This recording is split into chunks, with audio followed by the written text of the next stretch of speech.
Lallan top इस वक्त गोरखपुर के बाहरी इलाकों में है, शहर के बाहर के इलाकों में। तो गोरखपुर में दो लोकसभा लगती हैं, गोरखपुर और बांसगांव, है ना। तो गोरखपुर पर काफ़ी फोकस रहता है लोगों का, और हमने ये देखा है कि जो सुरक्षित लोकसभाएं होती हैं उनकी राजनीति पर दिल्ली के पॉइंट ऑफ व्यू से उतनी बात नहीं होती है। पर बांसगांव फिर भी चर्चित लोकसभा है, क्योंकि यहाँ से पहले महावीर प्रसाद कांग्रेस के कद्दावर नेता हुआ करते थे, मंत्री रहे हैं, राज्यपाल रहे हैं, वो चुनाव जीतते रहे हैं। 80 के दशक में 2-3 बार जीते और फिर 2004 में भी जीते। यहाँ से समाजवादी पार्टी के एक चर्चित नेता हुआ करते थे ओम प्रकाश पासवान, बम मारकर उनकी हत्या कर दी गई थी। और अब उनके बेटे हैं कमलेश पासवान, जो 2009 से भाजपा में हैं, यहाँ पे सांसद हैं और कई विधानसभाएं भी पड़ती हैं। उसमें से एक विधानसभा ये बांसगांव की है। ये विधानसभा भी सुरक्षित है, जहाँ से 2017 में भाजपा के कैंडिडेट विमलेश पासवान, जो कमलेश पासवान के भाई हैं, वो चुनाव जीते। हम यहाँ पे इस इलाके में घूम रहे थे। तो ये कौन सा गांव है भैया? महाडीह गांव के बारे में हमें पता चला, और ये भी पता चला कि ज़िला पंचायत चुनाव में यहाँ से एक मिंटू जी करके प्रत्याशी हैं, वो जीते, बड़े अंतर से जीते, और वो भीम आर्मी के कैंडिडेट थे। तो ये हमें एक दिलचस्प चीज़ लगी कि चंद्रशेखर आज़ाद तो उधर सहारनपुर में है, जो यूपी का एक छोर है, और गोरखपुर दूसरा छोर है। वो वाला बॉर्डर जुड़ता है उत्तराखंड और तमाम जगहों से, और ये वाला बॉर्डर जुड़ता है बिहार से। तो यहाँ पर हमें कई नौजवान मिले जो दलित समाज से आते हैं, पढ़ाई कर रहे हैं। उन्होंने मुझे स्कॉलरशिप्स के बारे में बताया, जो दिक्कतें आ रही हैं उनके बारे में बताया।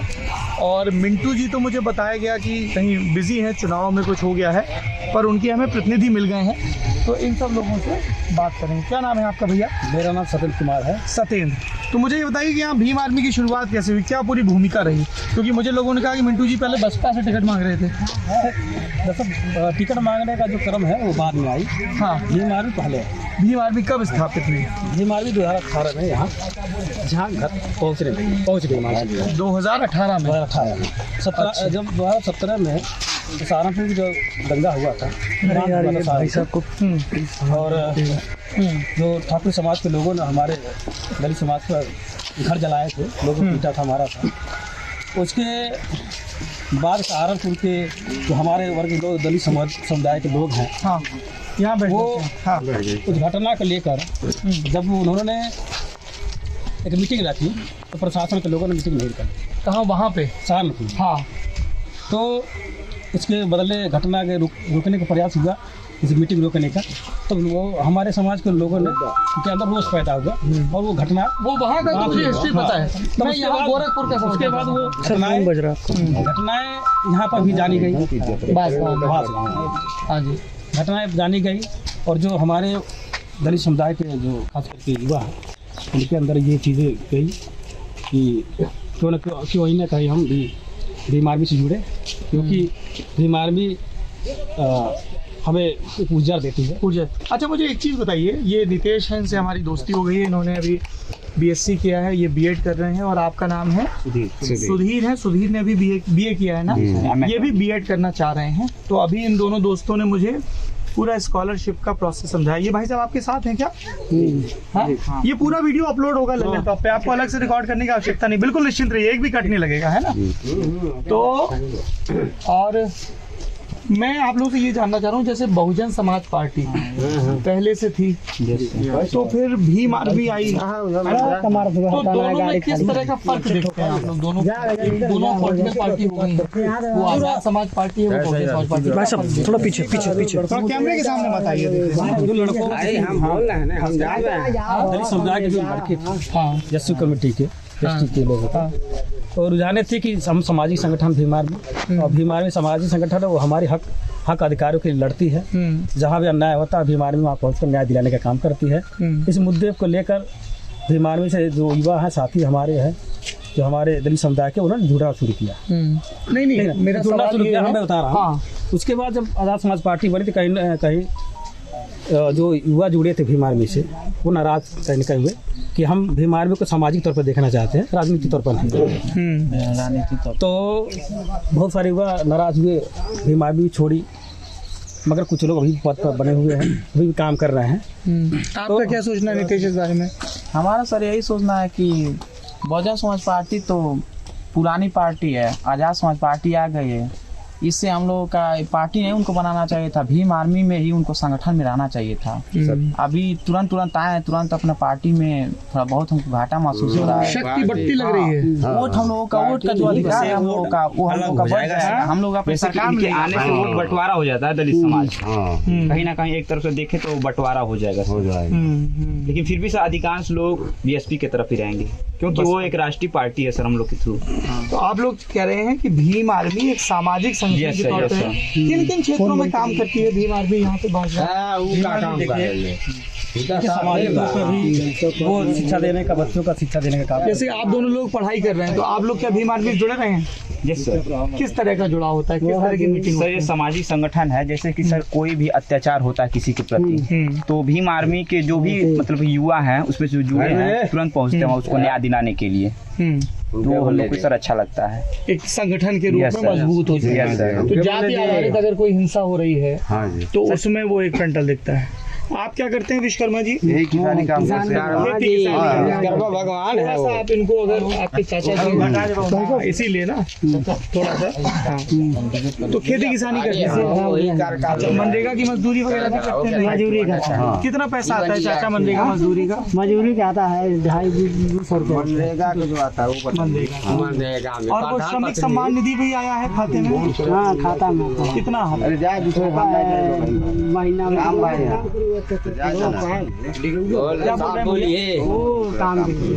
काम के विषय में क्या खेती कर रखी है आपने? बटाई पे लेते हैं खेती? नहीं सब ऐसे ही दिहाड़ी काम करते हैं। आप कितना मिलता है दिहाड़ी? 250-300 ये मिलता है। 250-300 रुपये। आप लोग भी भीम आर्मी से या बहुजन समाज पार्टी किसी से जुड़े हुए हैं? किससे जुड़े हैं? हम लोग बहुजन समाज से पार्टी से जुड़े हुए हैं। अच्छा, पहले यहाँ कौन विधायक थे? बसपा के 2 बार विधायक रहे ना, सदल प्रसाद जी,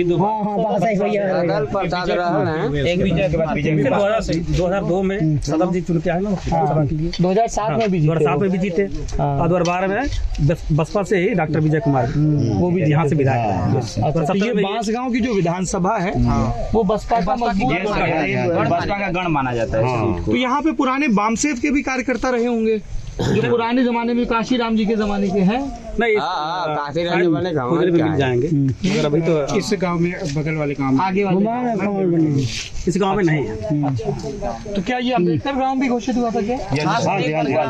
2007 में हुआ था सर। इस समय ने 2007 बहन जी की जब सरकार थी, बहन जी की सरकार, तब ये रोड आरसीसी हुआ। ये आरसीसी वगैरह की हालत देखिए, इसके बाद देखिए रोड की हालत देखिए उधर। अच्छा, मुझे एक चीज ये बताइए, क्या आप लोगों को ऐसा लगता है कि जैसे मान लीजिए कि किसी गांव में किसी सामाजिक समूह के लोग या किसी एक पार्टी के समर्थक ज्यादा रहते हैं, तो जब किसी दूसरी पार्टी की सरकार आती है तो उन पे ऐसे ठप्पा लगा रहता है कि अच्छा ये तो भाजपा वाले हैं, तो सपा वाले हैं, तो बसपा वाले हैं, तो फिर जब दूसरी पार्टी की सरकार आती है तो कम काम होता है, ऐसा कुछ है क्या? एकदम सर यहीं पर कमलेश विधायक हैं, लेकिन आज तक अभी तक आए नहीं। 5 साल आपको क्या लगता है वो क्यों नहीं आए, किस वजह से नहीं आए? इसलिए नहीं आए, यहाँ पर वोट मांगने आए ही नहीं। वो जान रहे हैं कि यहाँ पर मिलेगा ही नहीं, यहाँ पर विकास भी नहीं करना है। तो उनको ये कि बसपा का गढ़ है तो यहाँ वो भाजपा से उनका गाना ये है, वो सोचते हैं कि ये दलित बस्तियां हैं, ये भाजपा को वोट नहीं देती, इसलिए ना वोट देती, जाना कहीं पर विमलेश जी भी तो दलित समाज दलित हैं, भाजपा के हैं। उसमें भी क्या अंदर और कास्ट का सब डिवीजन रहता है क्या? अंदर हो सकता है कि ये पासी समाज से, ये जाटो समाज से, ऐसा भी विभाजन? यही लोग एक मिनट रुक जाइए भाई, थोड़ा आप समझाइए, सिपाही शांत रहे ना, ऐसे सब टाइट होके बोलेंगे तो आप सब लोग इतने अच्छे से बात कर रहे हैं, पूरा देश देखेगा, है ना? ऐसे हल्ला तो कोई भी मचा सकता है कैमरे के सामने। बताइए विश्वकर्मा जी। अच्छा, तो कौन कौन सी स्कीम है जो यहाँ पहुंची है 5 साल? जैसे सड़क का तो उन्होंने बताया कि किसी ने हालचाल भी नहीं लिया 10 साल, तो और कोई सामाजिक स्कीम पहुंची है यहाँ पे? जैसे अनाज वगैरह बटा है? बटा है, अनाज पकड़िए, बटा है। हाँ, इस बड़े में अनाज वही सब 5 किलो का मिलता है, 5 किलो मिलता है, उसमें भी 1 किलो 9 किलो मिलता है, मान लेते हैं सर। 1 किलो 5 किलो पे। 1 किलो। तो आप लोगों ने प्रधान वगैरह से किसी शिकायत, जैसे आपके तो मित्र जिला पंचायत सदस्य हैं, जैसे ये दरअसल हमें तो बताया नहीं, इनका गाँव का आपने अपने नेताजी को नहीं बताया? अच्छा, आप अभी भीम आर्मी में हैं या बसपा में? मैं भीम आर्मी का पदाधिकारी हूँ, विधानसभा अध्यक्ष हूँ, विधानसभा अध्यक्ष हैं ये। यहाँ की विधानसभा, तो आप चुनाव नहीं लड़े? नहीं। किसको लड़वा रहे हैं? ये बसपा लड़ रही। अच्छा, तो यहाँ पे आजाद समाज पार्टी ने कैंडिडेट नहीं दिया, तो गोरखपुर में दिया। गोरखपुर और चिल्लीपार में 2 जगह अपना 2 जगह दिया। खुद चंद्रशेखर भाई यहाँ से गोरखपुर सदर से लड़ रहे हैं। तो आपने तो खूब वहाँ प्रचार किया होगा प्रचार गोरखपुर किया। सदर में? प्रचार मैंने किया हूँ। अच्छा, अभी कल आज भी गया था। अच्छा, अभी आई। आप लोग मुझे कुछ स्कॉलरशिप का बता रहे थे, मैं चाहता हूँ उनके कि क्या क्या पढ़ाई में कैसे कैसे स्कॉलरशिप मिलती है? सर सुनिए, हाँ, बीएड में जब बीएसपी की सरकार थी तो इधर आ जाइए, एक तरह से शून्य पर एडमिशन होता था, शून्य सुविधा पे, मतलब कोई भी फीस नहीं लगती, जीरो फीस पे। Yes sir.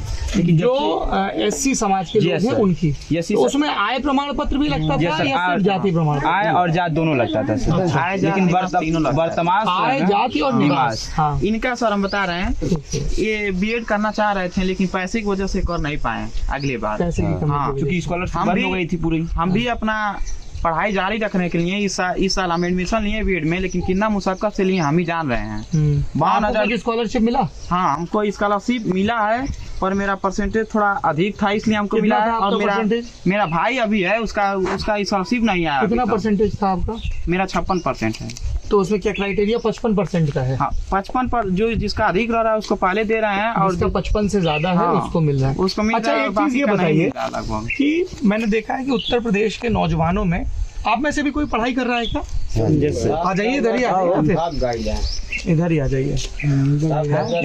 हाँ, तो आप क्या पढ़ाई कर रहे हैं भैया? क्या नाम है आपका? पंकज कुमार, पंकज। क्या पढ़ाई कर रहे हैं आप? BA फाइनल है। BA final. तो आप भी आगे क्या बीएड वगैरह करना चाहते हैं? हाँ, अच्छा, मैं ये समझना चाह रहा हूँ कि उत्तर प्रदेश के नौजवान बीएड बहुत करते हैं, इसकी क्या वजह है?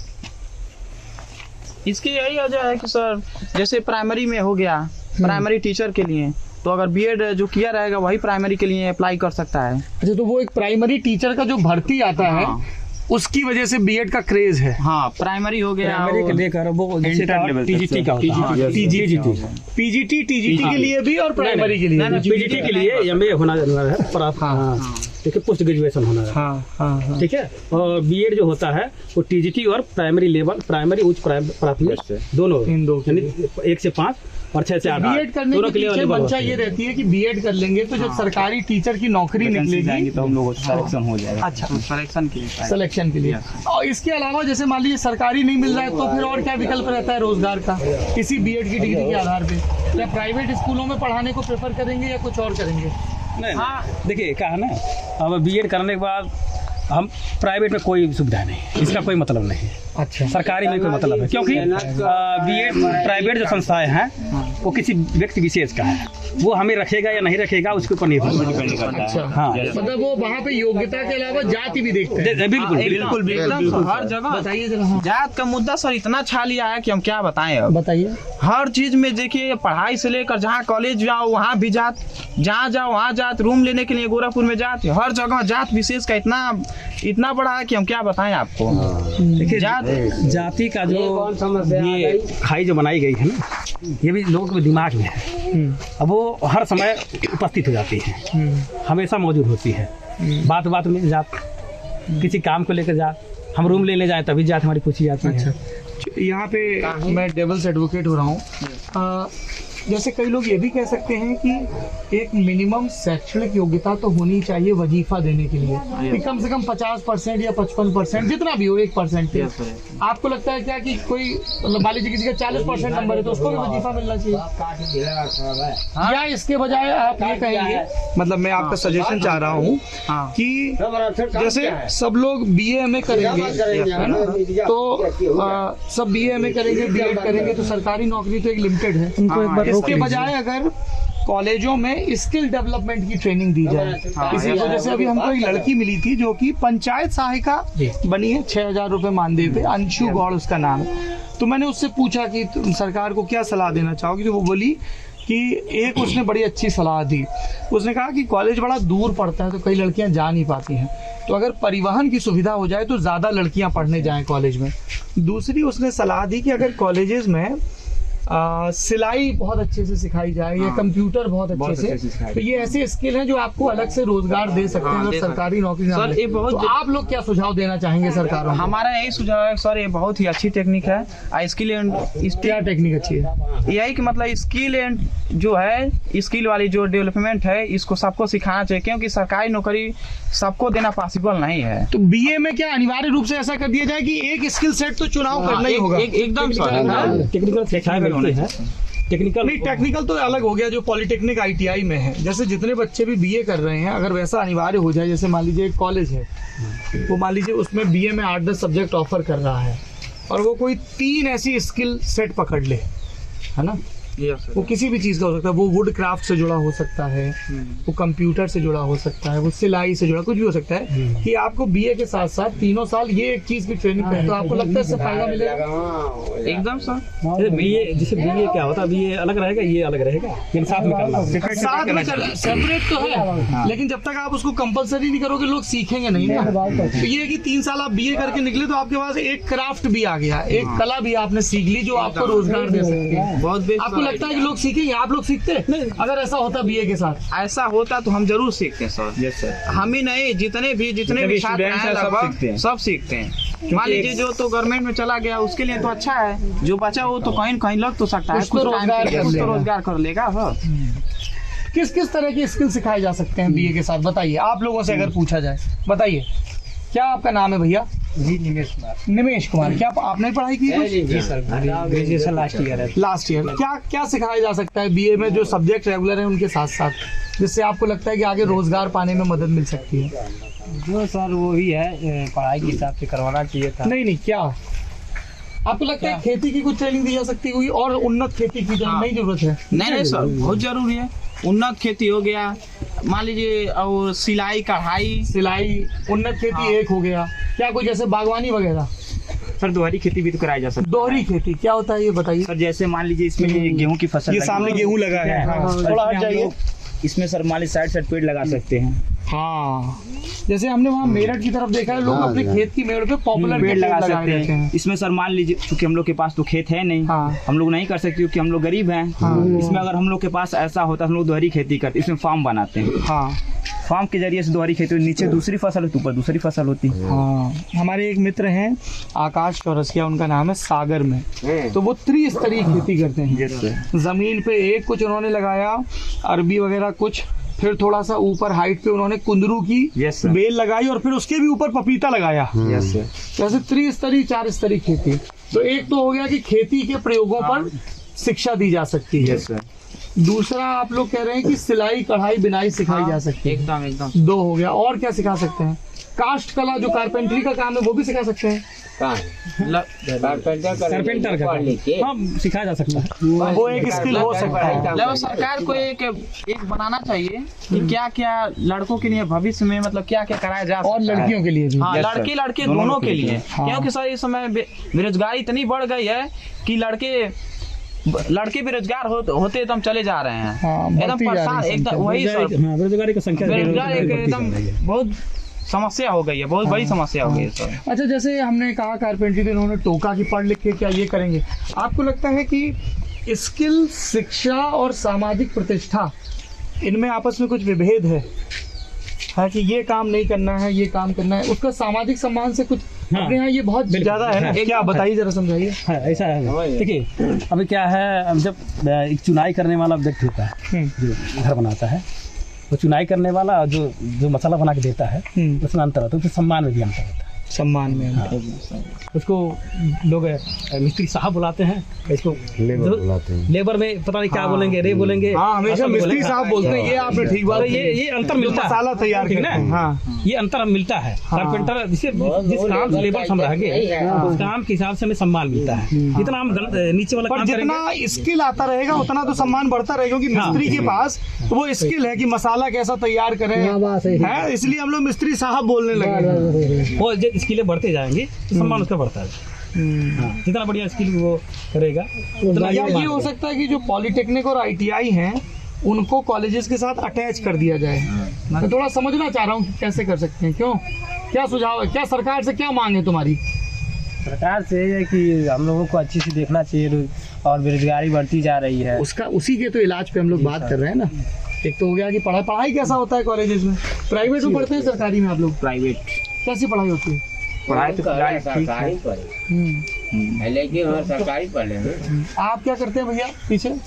आप भी प्राइवेट में पढ़ते हैं? ये सब नाने का कर रहा है। कितना बजी भाई साहब अभी 2 साल से थोड़ा शांत हो जाएंगे। रुक गया हाँ? 2 साल से स्कॉलरशिप रुक गया। 2 साल से नहीं मिला। ये सब समाज कल्याण विभाग के थ्रू आता है, सारा स्कॉलरशिप समाज कल्याण हाँ जी, विभाग? समाज कल्याण ही प्रोवाइड कराती है। अच्छा, तो हमारे गाँव चले। बीएड की जो समस्या है दरअसल हम हाँ जी बताइए। जैसे क्या था पहले जो था, मैं भी बीएड किया हूँ 2012 और 13 के सत्र में मैंने बीएड किया। उस समय क्या था कि निःशुल्क जो था, निःशुल्क थी, शुल्क थी, वो निःशुल्क थी और 0 बेस पे 0 फीस पे का हमारा एडमिशन हो जाता था। अब क्या है कि सरकार ने क्या भाई की, साहब 1 मिनट रुक जाइए, कमाल कर रहे हैं। हमारी गलती क्या ये है? निकले हाँ, लगातार आप बोलते जा रहे हैं, बहुत गलत बात है। हम हाथ जोड़ के विनती कर रहे हैं यहाँ पर घर छोड़ के ले जाए आप धुत ले जा कुछ भी बोलेंगे। अच्छा सर करिए कुछ नहीं। इतनी जरूरी बात हो रही है समाज के बारे में, शिक्षा के बारे समाज के में। बारे में हम ही सोचा समाज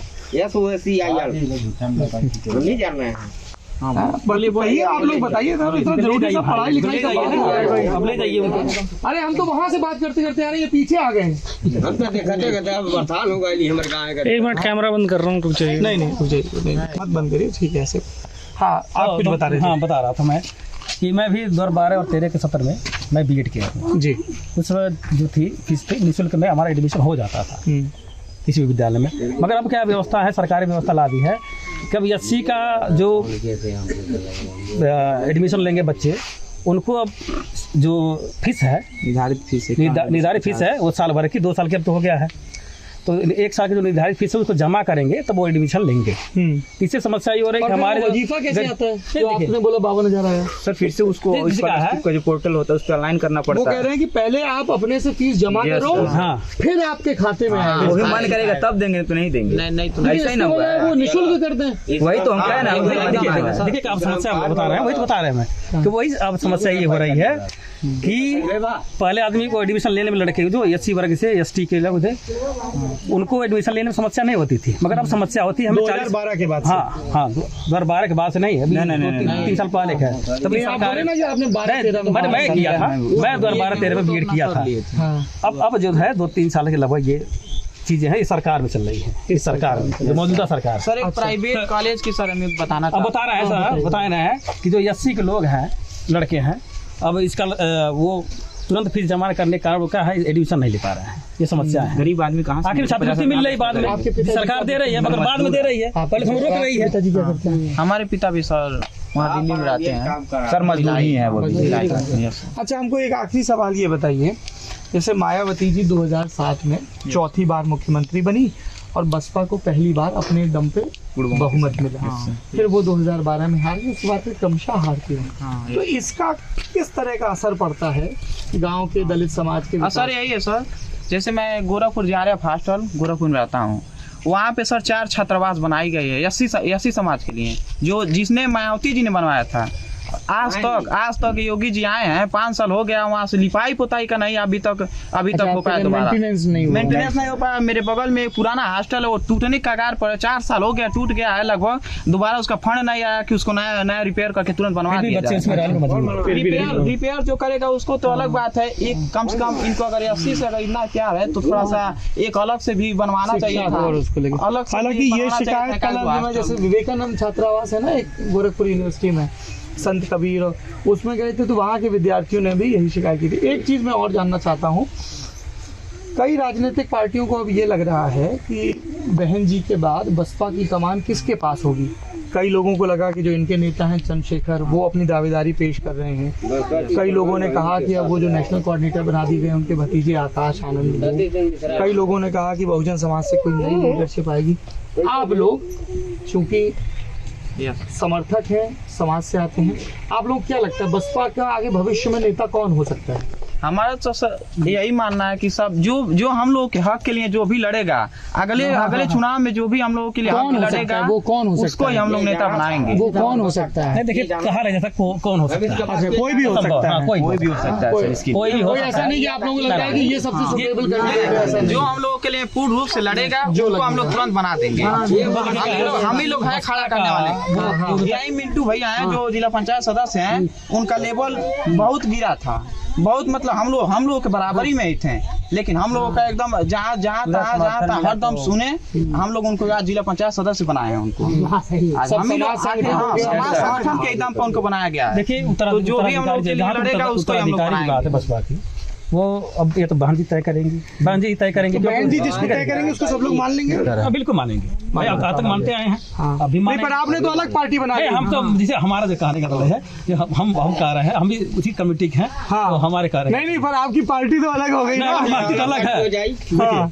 अभी 2022 के जो चुनाव है, हाँ। अभी थोड़ा मतभेद हैं, 2027 के चुनाव आएंगे, 27 तक सब ठीक हो जाएगा। बसपा और आजाद समाज पार्टी एक हो वो जाएगी। बातें अलग चीजें हैं कि वो गठबंधन होगा या अपने क्या विद्यालय होगा, ये क्या होगा, वो बात की बात है, ठीक ना। हम जहाँ तक है कि जैसे पर ये थोड़ा दुविधा द्वंद हो जाता है अभी, है कहाँ लड़वा दिया। देखिए बहन जी हमारे समाज की नेता हैं और भाई हमारे लिए लड़ी हैं, एक महिला होते हुए इतना संघर्ष किया है। आप लोगों से मैंने इतनी देर बात की तो मुझे बहुत मेरी समझ विकसित हुई, और आई कैन से आप लोगों ने इतना समय दिया, धन्यवाद। और मेरी शुभकामनाएं कि आप आगे बीएड करें और बढ़िया से पढ़ाई करें। जो बाबा साहब ने कहा था ना कि शिक्षित बनो, संघर्ष करो, तो शिक्षा बड़ी जरूरी है, क्योंकि शिक्षा भेद नहीं करती है कि किसमें क्या करें। और जब आप लोग खूब शिक्षित हो जाएं तो जरा इनका भी ख्याल रखें। आपको मेरा प्रणाम। आपने बार जो बीच में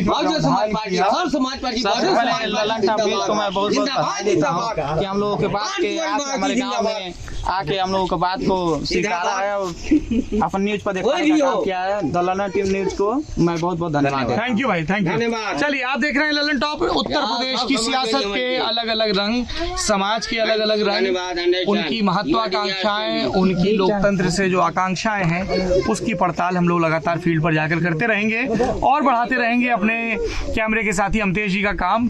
जो ये वीडियो मोबाइल से रिकॉर्ड कर रहे हैं और छाया लगातार पड़ रही है तो उसको लेकर भी परेशान है। देखते रहिए ललन टॉप।